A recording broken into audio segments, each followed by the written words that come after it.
Canada's quiet rebellion, trade, travel, and a growing divide with the US.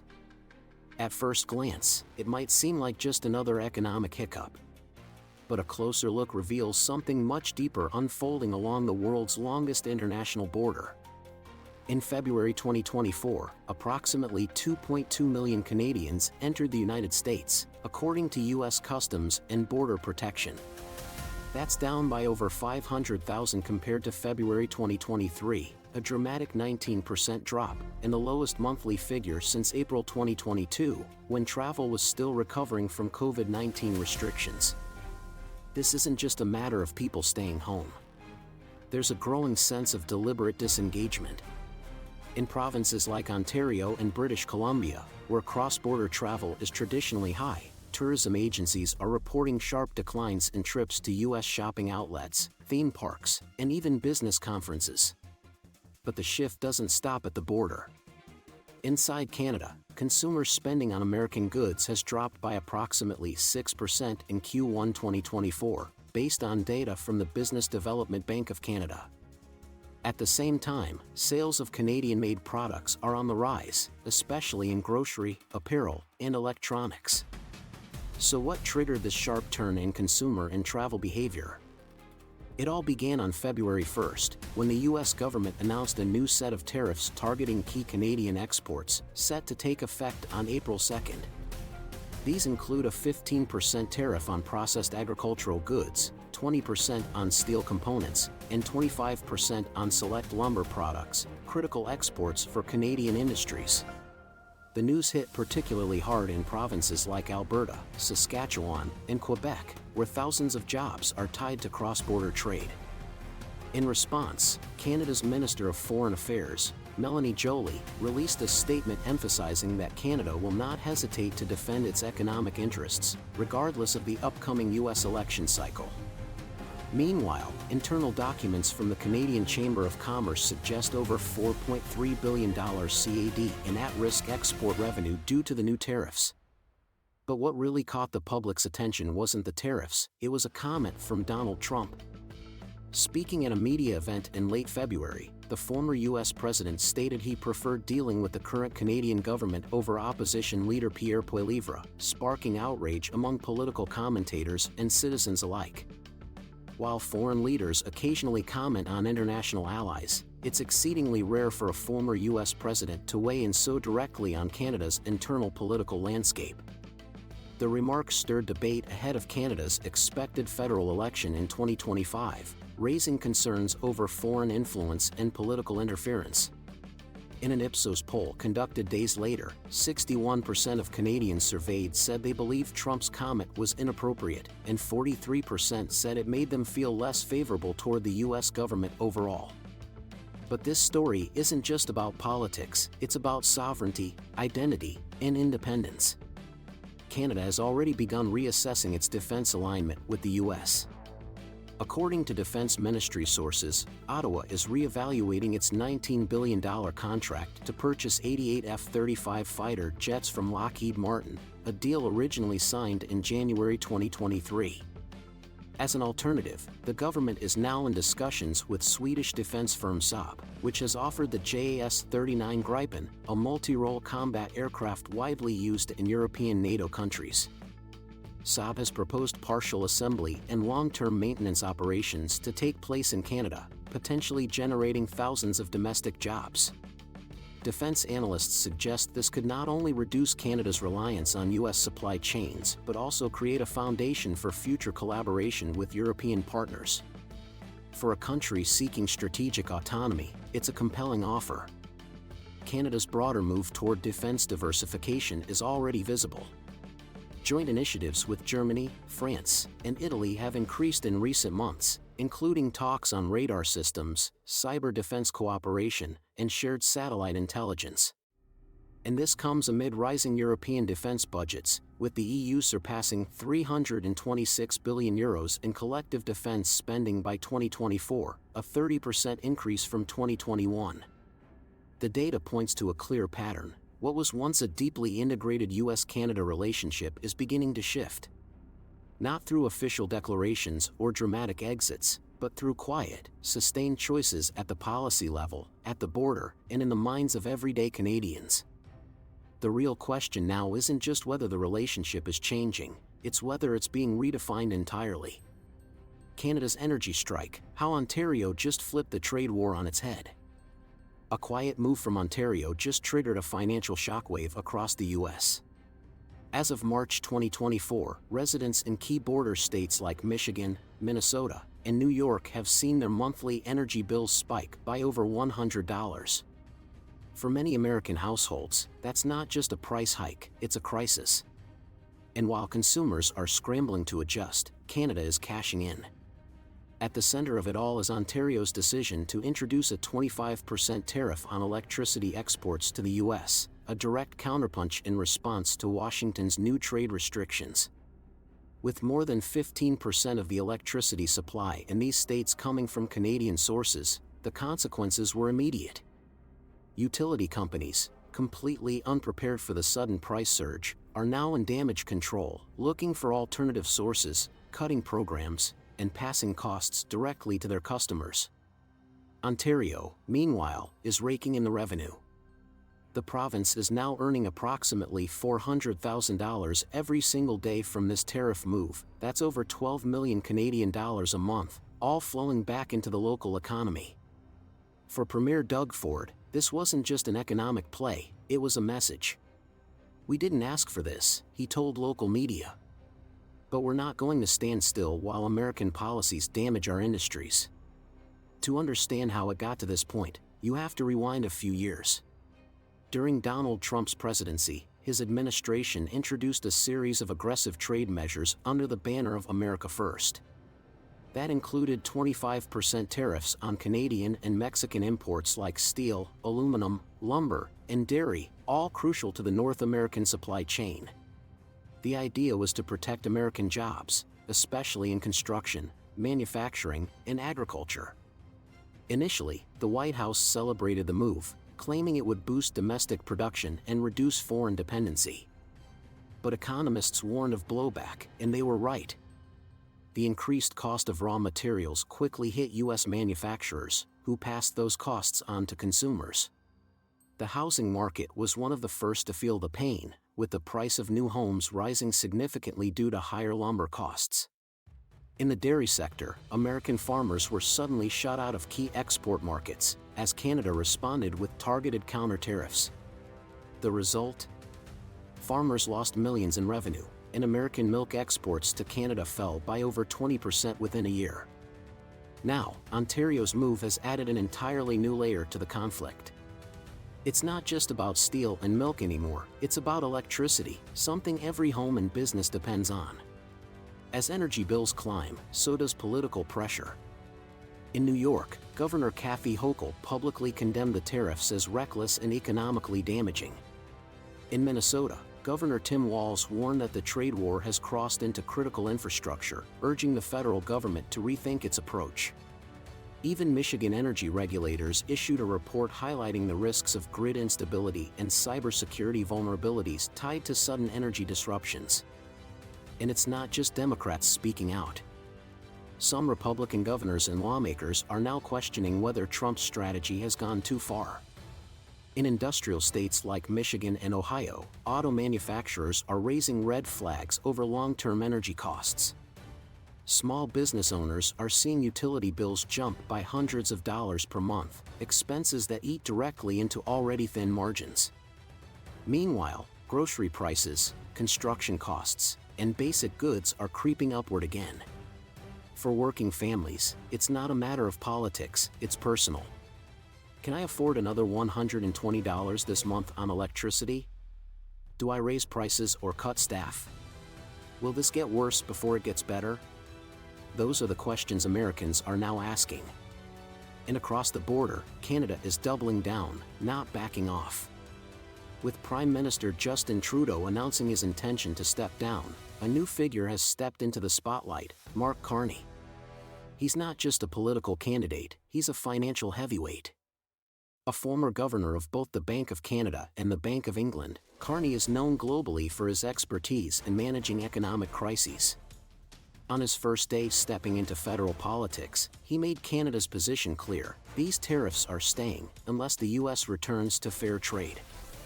Carney's long-term plan goes beyond a few short-term countermeasures.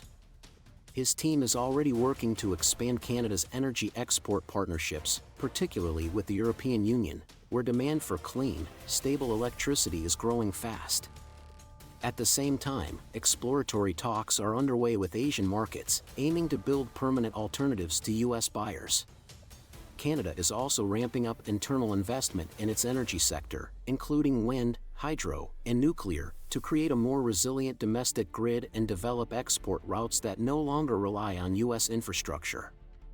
In provinces like Quebec and British Columbia, multi-billion-dollar transmission projects are being fast-tracked to support this shift.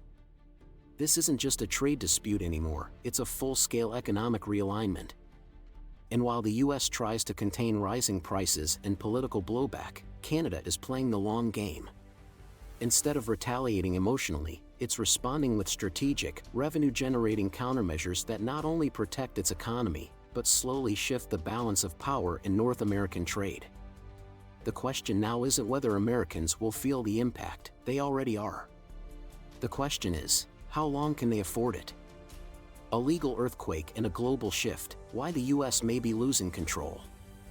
While Canada builds new energy alliances with Europe and Asia, one reality becomes impossible to ignore: the US is no longer the only player in the room. Energy exports that once flowed almost exclusively south are now being rerouted across oceans. According to Canadian trade data, natural resources, especially hydro and nuclear power, are being repositioned toward Europe, where demand for reliable non-Russian energy is growing. If current trends continue, American states that rely heavily on Canadian imports could face not only inflated prices but long-term shortages, particularly during seasonal peaks. And what's more alarming, Washington never saw it coming. While Canada's trade policy is shifting quietly but steadily, the US is facing a storm of its own making, and this time, the battle isn't at the border. It's in the courts. On March 5, 2024, a federal judge issued a ruling that directly challenged the Trump administration's use of emergency powers to carry out mass deportations. The decision ordered an immediate halt to deportation flights, citing a lack of legal foundation for the executive order. But within hours, according to a report from Axios, 3 flights had already departed, 2 of which landed in El Salvador despite the federal ruling. The third was airborne when the court's decision was published. This defiance raised a chilling question: what happens when an entire administration ignores the judiciary? Legal scholars were quick to respond, many calling it one of the most dangerous breaches of constitutional order in recent memory. Under US law, federal court rulings are binding. Any refusal to comply isn't just a political disagreement, it's a constitutional crisis. Instead of backing down, Trump responded with escalation. In a public rally, he called for the impeachment of the judge who issued the order. He accused the court of obstructing national security and claimed judicial overreach. But legal experts across the spectrum pushed back. Under the US Constitution, a federal judge can only be impeached for high crimes or misdemeanors, not for rulings a president finds inconvenient. For many Americans, the moment felt like a tipping point. It wasn't just about immigration. It was about whether the balance of power, the idea that no branch of government can dominate the others, still meant anything. Then came something rare. Chief Justice John Roberts, known for his cautious public presence, issued an official response. His statement was brief but powerful. Impeachment cannot be used as a tool against lawful rulings the administration disagrees with. In over 2 centuries of US constitutional history, moments like this have been exceedingly rare.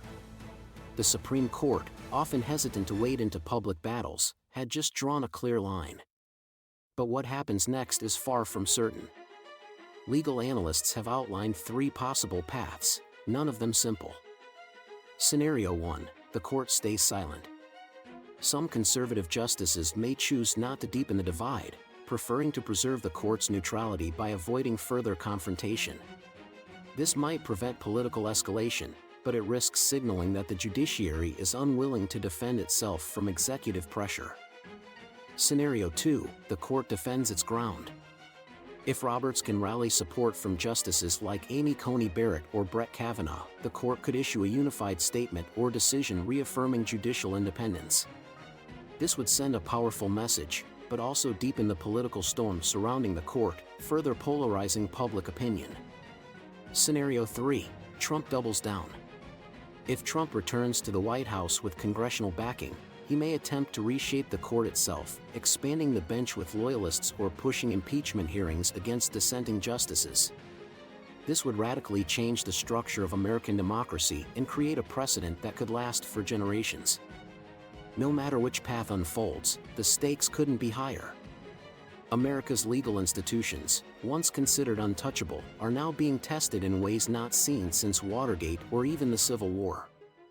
And while Trump's loyal base rallies behind him, even some within the Republican Party are growing uneasy.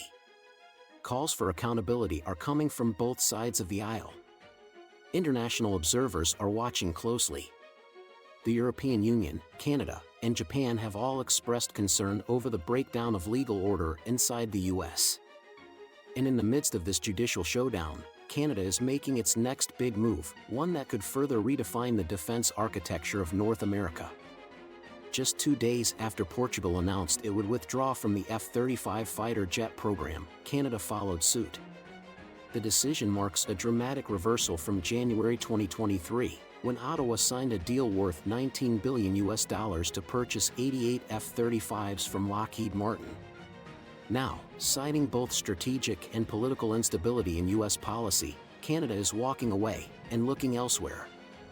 Defense insiders point to Sweden's Saab Gripen as the frontrunner. The Gripen, already in use by NATO members, is known for its versatility and lower maintenance cost.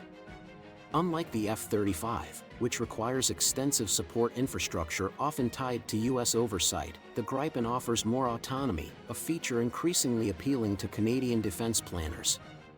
Saab has also offered a major incentive to manufacture and assemble parts of the aircraft in Canada, creating local jobs and transferring valuable technology to Canadian soil. For Ottawa, it's not just about planes, it's about independence. Meanwhile, Canada's defense industry is quietly gaining strength. Companies like General Dynamics Land Systems and CAE Incorporated are expanding their footprint. Canada's defense sector now contributes over $10 billion Canadian dollars annually to the national economy and supports more than 60,000 high-skilled jobs. The message is clear: while the U.S. struggles with internal conflict, Canada is rewriting its strategic playbook, one that doesn't rely on Washington's permission. The fallout of the F-35 collapse, why Canada and Portugal just rewrote the rules. What began as a series of economic countermeasures has now spilled into the heart of global security strategy. Just weeks after imposing tariffs on U.S. electricity exports, Canada stunned the defense world by announcing the cancellation of its $19 billion deal to purchase 88 F-35 fighter jets from Lockheed Martin, a contract that was signed in January 2023 and once considered central to Canada's future Air Force. The timing couldn't be more symbolic. Days earlier, Portugal quietly withdrew from the same U.S.-led F-35 program, citing strategic instability in Washington as the reason for its decision. Together, these two exits signal something far bigger than aircraft. They represent a growing push for independence from U.S.-dominated defense structures. For Canada, the cancellation wasn't driven by budget constraints or technical concerns. It was a political and strategic response to rising trade tensions and a growing perception that American defense commitments can no longer be treated as stable. As U.S. trade policies become more protectionist, including steep tariffs on Canadian steel, aluminum, and energy, Ottawa's long-term confidence in military collaboration with Washington has weakened. Defense partnerships must be built on predictability and mutual respect, one senior Canadian official told CBC on condition of anonymity. Right now, that's in question. Portugal's reasoning echoed similar concerns. Defense Minister Nuno Melo said his country could not pursue a multi-billion-dollar procurement plan dependent on a partner whose foreign policy shifts drastically every few years. The clear subtext: Trump-era volatility made continued reliance on the F-35 too risky. Now, both countries are looking elsewhere, and one name keeps coming up: Saab JAS-39 Gripen. The Gripen, developed by Swedish defense firm Saab, was already a finalist in Canada's original procurement process before being passed over in favor of the F-35.